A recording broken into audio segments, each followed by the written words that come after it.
Between the years when the oceans drank Atlantis, and the gleaming cities, and the rise of the sons of Ares, there was an age undreamed of, when shining kingdoms lay spread across the world like blue mantles beneath the stars. Welcome to Antiquity X. I'm your host, Dr. Judd Burton, and I welcome you. If you like the content, please click a like, subscribe, and share. And at Antiquity X, we ask strange questions about our strange past. And today, we render the question, does witchcraft have Antediluvian origins? In other words, are those origins pre-flood? Do they connect to the world of not just prehistory, but the world of the fallen angels, the Nephilim, the world of Genesis 6? And the answer to that is yes, which we will explicate now. And to begin with, I'll give a definition of witchcraft, or witch, rather, and should qualify by saying that the word witch carries with it a great deal of baggage, which we receive from popular culture and our literary traditions. And so I'm going to focus this through the lens of anthropology and history. And these are generally solitary individuals that you find all over the world in many cultures. The anthropological definition is such that these are individuals who use supernatural means to bend nature, and they operate anathema to whatever the cultural norm or the cultural normal moral is. And this fits, of course, very well with the biblical definition of a witch, which I explicated in Interview with the Giant in a chapter called The Primal Witch. This is the Luciferian or Satanic witch. And so, what was this world that witchcraft originated in? This was the world of the Watchers. It was the pre-flood world. In fact, as the intro suggests, this is the world before the oceans drank Atlantis, the Genesis 6 world. It was the world of the Benach Elohim, the sons of God, the Watchers, the fallen angels, and of course their progeny, the Nephilim, not just the giants of the Antediluvian world, but the chimera that also inhabited that world. And so the Watchers, in many ways, the fallen angels who descended on Mount Hermon in their coup along with Lucifer, or at least politically siding with Lucifer. Lucifer was not on Mount Hermon. They're the first teachers of witchcraft. They set the tone for this demonic one-on-one tutelage. And what is it that these fallen entities taught? Well, if you turn to the book of Enoch, First Enoch, chapter 7, you find a list of not only these personalities, but what they taught, which was probably coin for genetic access to human females, as the Genesis 6 and apocryphal material lays out for us. People like the leader Semyadza taught enchantments and root cuttings.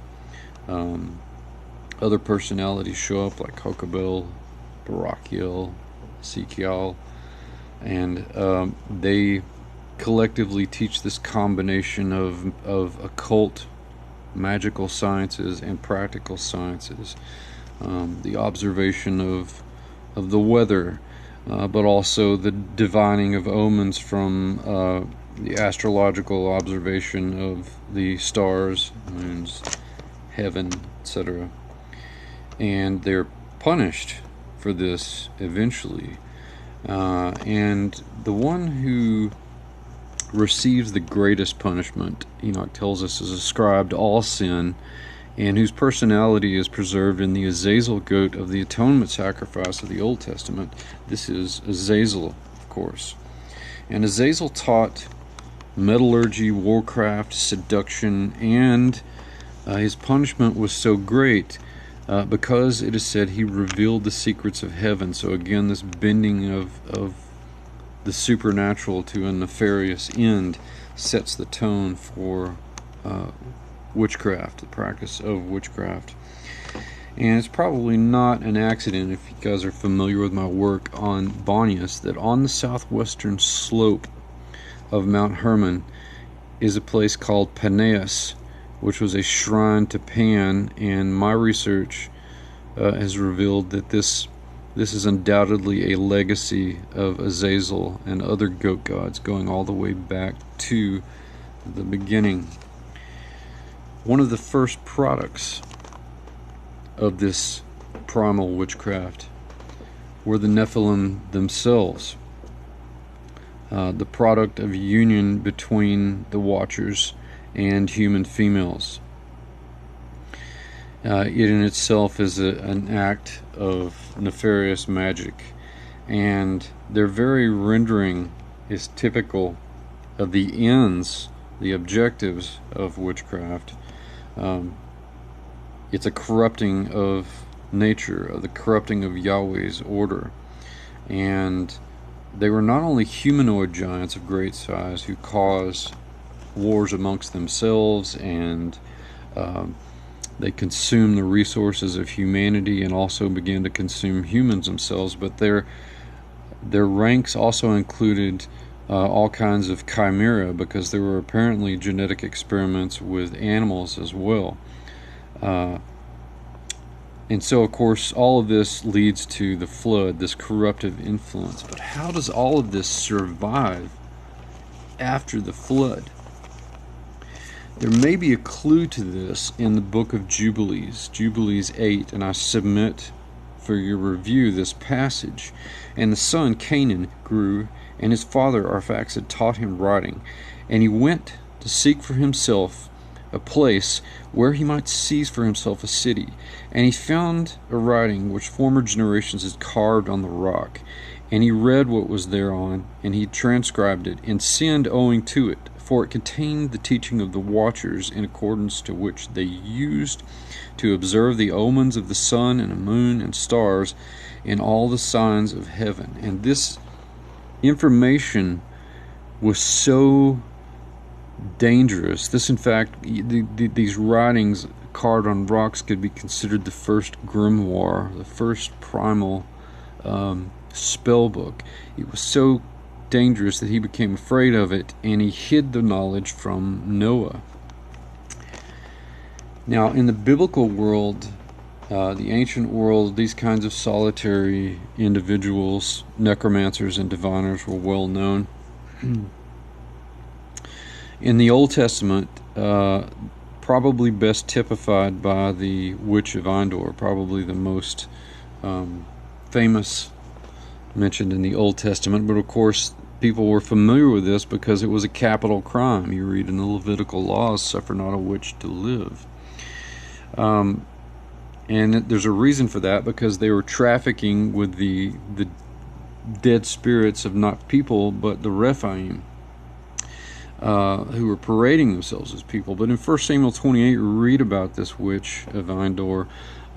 Saul had outlawed all this, and so they had got these practitioners had gone underground, and so he had to consult them in a sort of clandestine way. And of course, this idea survives in the New Testament world as pharmakeia, and typified by Simon Magus, pharmakeia being sorcery and witchcraft. And in the modern age, this Luciferianism, Satanism, is very real, and is probably best represented by this sigil, the Baphomet, which preserves the imagery of Azazel, but it also preserves the devil himself, because if you are a student of Hebrew, you'll recognize in counterclockwise fashion around the rim Lamed Vav Yod Tav Nan, Leviathan,